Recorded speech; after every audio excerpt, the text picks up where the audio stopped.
اعوذ باللہ من الشیطان الرجیم بسم اللہ الرحمن الرحیم۔ محترم سامعین، جیسا کہ آپ کو معلوم ہے کہ شیعوں پر بہت سارے شبہے پیدا کیے جاتے ہیں اور ان کو بیان کیا جاتا ہے۔ اس میں بڑا شبہ یہ ہے کہ شیعہ حضرات نماز ظہر اور عصر، مغرب اور عشاء ملا کر کیوں پڑھتے ہیں، اور یہ صحیح نہیں ہے۔ آج ہم آپ کے سامنے ایک نہیں، دو نہیں، چار نہیں، پانچ نہیں، 18 روایتیں دکھائیں گے صحیح بخاری اور صحیح مسلم شریف کی ملا کر، جس میں یہ بیان کیا گیا ہے کہ رسول خدا ظہر اور عصر، مغرب اور عشاء نمازیں ملا کر پڑھا کرتے تھے۔ اور اس انداز سے اس پر تشریح کرنے والوں نے تشریح بھی کی ہے کہ بغیر کسی حذر کے، تکلیف کے، سفر کے آپ ملا کر نماز پڑھ سکتے ہیں۔ پہلے نمبر پر میرے سامنے صحیح بخاری ہے، کسی تعارف کی محتاج نہیں ہے، لکھنے والے ابو عبداللہ محمد ابن اسماعیل بخاری ہیں۔ یہ اس روایت کو لے کر آتے ہیں جلد نمبر 1 کتاب مواقیت الصلاۃ میں، اور مواقیت الصلاۃ کی حدیث نمبر 533 میں یہ حدیث لے کر آتے ہیں۔ کیا ابن عباس سے قال صلی النبی سبعا جمیعا و ثمانیا جمیعا، کہ رسول خدا صلی اللہ علیہ وسلم نے مغرب اور عشاء کی 7 رکعتیں اور ظہر و عصر کی 8 رکعتیں ملا کر پڑھی۔ یہ کتاب مواقیت الصلاۃ میں روایت موجود ہے، 533 حدیث نمبر، یہ صحیح بخاری کی جلد نمبر 1 ہے۔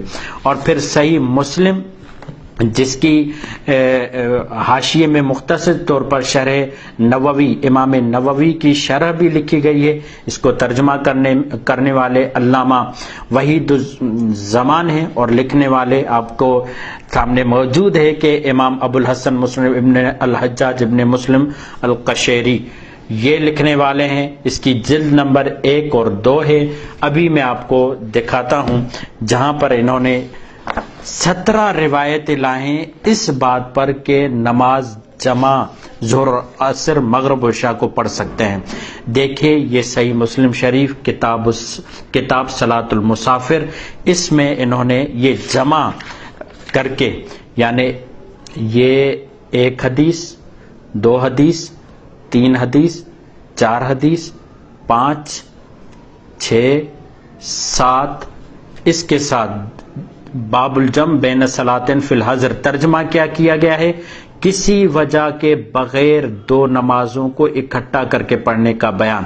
اوپر 7 گنی تھی ہم نے، یہ 8، یہ 9، یہ 10، یہ 11، یہ 12، یہ 13، یہ 14، یہ 15، یہ 16، یہ 17، یہ 17 روایتیں لائے ہیں ظہر عصر مغرب عشاء کو جمع کرنے کی، کہ جمع کر کے رسول خدا نے پڑھی، اور مضمون سب کا وہی ہے جو آپ نے صحیح بخاری میں دیکھا۔ اس میں کوئی بھی سفر کی بات نہیں، کوئی بھی حضر کی بات نہیں، کوئی بھی اس میں تکلیف کی بات نہیں۔ مگر مزے کی بات دیکھیں، جمع صلاتین کی تحقیق میں امام نووی نے تشریح لکھی ہے، جس میں پہلی تعویل میں بیان کرتے ہیں کہ بلکہ کسی نے یہ تعویل کی ہے کہ آپ نے بارش کی وجہ سے جمع کیا، اور یہ تعویل بڑے متقدمین سے مروی ہوئی ہے، مگر وہ ضعیف ہے، اس لیے کہ اوپر کی روایتوں میں بغیر خوف اور مینا کے ذکر آ چکا ہے۔ تو آپ اندازہ لگائیں کہ 18 روایتوں میں ثابت ہے صحیح مسلم، صحیح بخاری میں کہ رسول خدا نے جمع نمازیں پڑھی۔ مگر ہم گزارش کرتے ہیں کہ عالم تشیع اگر شیعہ برادران ظہر اور عصر ملا کر پڑھتے ہیں، مغرب و عشاء ملا کر پڑھتے ہیں، تو انہیں قصوروار نہ ٹھہرایا جائے، وہ سنت رسول پر عمل کرتے ہیں۔ مگر اگر کوئی 7 پڑھے تو یہ 7 پڑھنا بھی گویا کہ سنت رسول کی پیروی ہے، اور کوئی جرم نہیں ہے، 7 پڑھ سکتے ہیں۔ وما علینا الا البلاغ المبین۔